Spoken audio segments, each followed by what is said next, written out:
Vamos mudar de assunto agora, vamos falar sobre política. Lívia Pessoa aqui comigo para a gente comentar os destaques do dia. Boa noite, Lívia. Boa noite, Aline, a você e a quem está em casa conosco.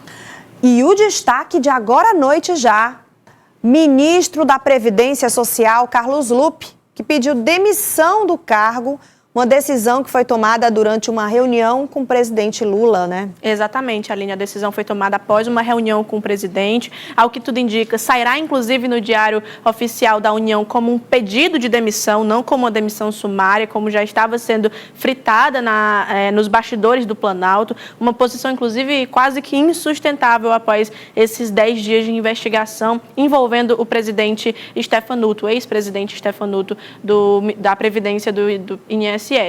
E o anúncio do ex-ministro Carlos Lupe foi feito por meio das redes sociais. Ele colocou em seu Twitter a despedida do cargo, inclusive colocando essas ponderações. Aline? Pois é, disse hoje, entrego na tarde desta sexta a função de ministro da Previdência Social ao presidente Lula.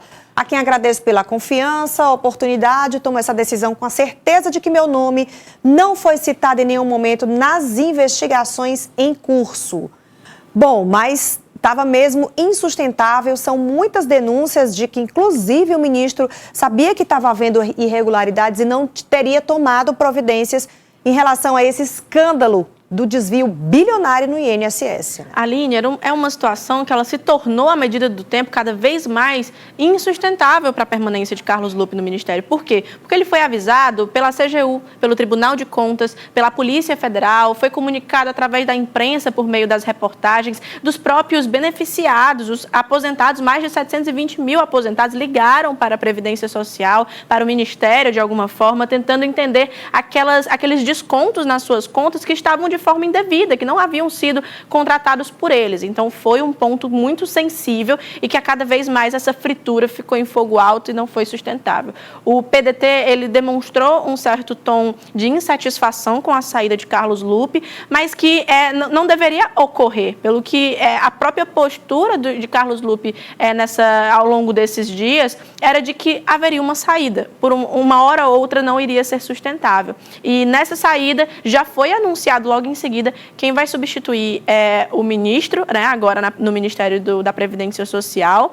Aí a gente vê como é que pode ser que fique. Então já vai ficar, né? Já vai entrar o Volney Queiroz. Isso, sai Carlos Lupe e entra Volney Queiroz, que é ex-deputado federal, que também é do PDT. Ele é secretário executivo, era secretário adjunto, era um cargo braço direito de Carlos Lupe dentro do Ministério. Então já entra justamente como esse nome de indicação do próprio Carlos Lupe. Sai o nome do ministro porque ele está no centro dessas investigações, mas continua alguém que é seu braço direito, que faz parte da sua equipe e que consegue contemplar, mesmo que de uma forma mais aos bastidores, o PDT, ainda que haja insatisfação por conta dessa saída. Aline? Menos de 30 dias, 2 saídas muito desconfortáveis para o governo Lula de ministros, né? Isso, e que desgasta, de certa forma, essa ideia da esplanada dos ministérios e como que, simbolicamente, a Praça dos Três Poderes está lidando com toda essa situação. O Planalto, ele vem tentado, por meio, claramente, do presidente Lula, fazer esse equilíbrio de pratos com os nomes dos ministros que acabam se envolvendo, de alguma forma ou de outra, em algum escândalo. Então, sai Juscelino Filho, das comunicações, agora sai Carlos Lupe também, depois de uma fritura intensa por meio da imprensa e, né, devido às acusações, devido às investigações, mesmo que o nome dele não seja citado, ele ainda assim tinha conhecimento de certa forma do que estava acontecendo. Então, é muito sensível e o presidente Lula tem que agora correr atrás do prejuízo e não somente o prejuízo político, o prejuízo também com a própria economia que vem gerado tudo isso, porque foi um rombo de pelo menos 6,2 bilhões que tem conhecimento, né, até o momento. Bom, hoje o governador Rafael Fonteles, né, antes dessa queda, ele se pronunciou falando em relação ao pronunciamento do presidente Lula, defendendo a fiscalização de fraudes para evitar qualquer tipo de fraudes no INSS. Olha, primeiro, eu já falei inclusive em rede nacional sobre essa questão do INSS. Esse é um governo que, diferente do anterior, realmente permite que as instituições funcionem independente em quem vai atingir essas investigações. Então, essa fraude do INSS, que começou no governo anterior, ela foi investigada neste governo e está sendo apurado as responsabilidades. O próprio presidente já afastou o presidente do INSS para que as investigações se aprofundem, ele também possa fazer a sua devida defesa, mas o fato é que o governo está permitindo a investigação como tem que ser e ainda garantindo que ninguém vai ser prejudicado em função desses descontos indevidos. E reforço, portanto, essa questão dessa postura republicana do nosso presidente Lula. Obviamente, o governador Rafael Fonteles, que concedeu essa entrevista hoje pela manhã, durante um evento que estava sendo realizado, ainda ninguém sabia realmente se esse desfecho iria acontecer ainda hoje, mas ele já mantém essa postura de defender o que tem sido, como esse assunto tem sido tratado pelo presidente Lula. Para contextualizar, gente, para quem não está ainda por dentro de tudo que está acontecendo, tudo começou assim após essa investigação da Polícia Federal, que revelou um amplo esquema de fraudes e desvios de dinheiro de aposentados, de pensionistas do Instituto Nacional do Seguro Social, INSS.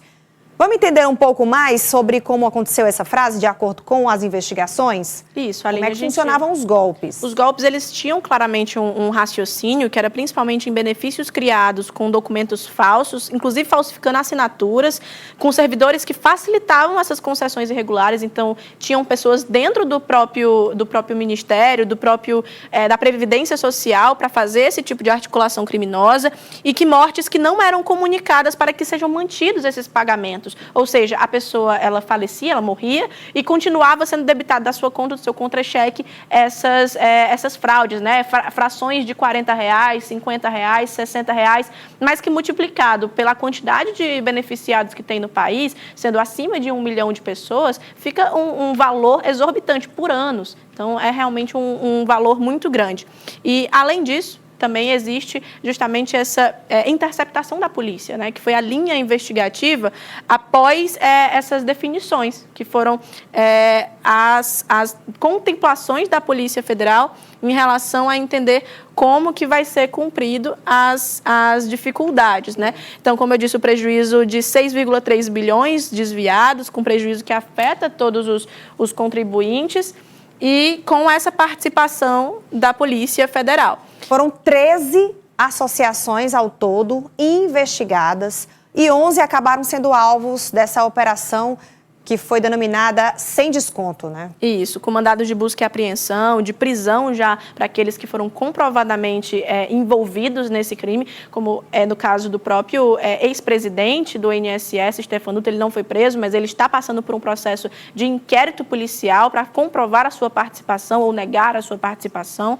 E também essa revisão, né, dos INSS suspeitos, ou seja, existe também essa averiguação daqueles que ainda não foram identificados se tem ou não fraudes. Pois é, a operação da polícia aconteceu em vários estados do país e a CGU identificou que entre os estados com o maior número de pessoas, de beneficiados do INSS com prejuízo, estão o Piauí e o Maranhão. Várias cidades aqui que têm o maior número de beneficiados com esse prejuízo. Então, é muito importante que a população veja, né, se possui alguma irregularidade, algum desconto nas suas contas. Como fazer para observar isso, então? Vamos mostrar aqui na tela também. Isso, se você desconfia de algum tipo de benefício que está sendo descontado do seu contra-cheque, da sua conta bancária, você tem que comunicar à polícia ou até mesmo o banco do qual você está fazendo parte, né, do qual sua conta é cadastrada. E também não fornecer dados pessoais em ligação, e-mail. Normalmente os bancos, eles não fazem esse tipo de contato, então é sempre checar ou na agência bancária ou por meio do próprio aplicativo do seu celular. Então é sempre ter essa atenção.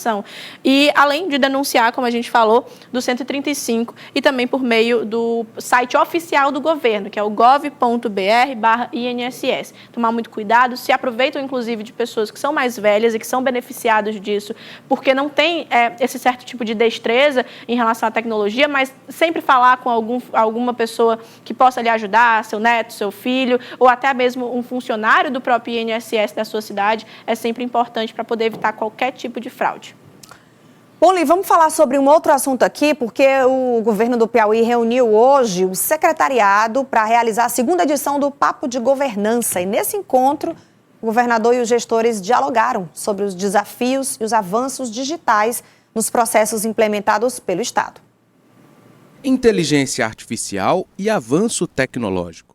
2 pontos centrais do governo do Estado, que nortearam a segunda edição do Papo de Governança. O encontro, realizado pelas Secretarias de Planejamento e Inteligência Artificial, reuniu gestores de diversas pastas e serviu para dialogar sobre o avanço dos processos em cada área do governo. Dentre os principais temas, o evento trata sobre a ampliação do GovPI Cidadão e a modernização da infraestrutura tecnológica do Estado, além da implantação da inteligência artificial nas secretarias. Olha, na verdade, nós temos uma preocupação de ser muito transparentes no nosso planejamento, nas nossas ações.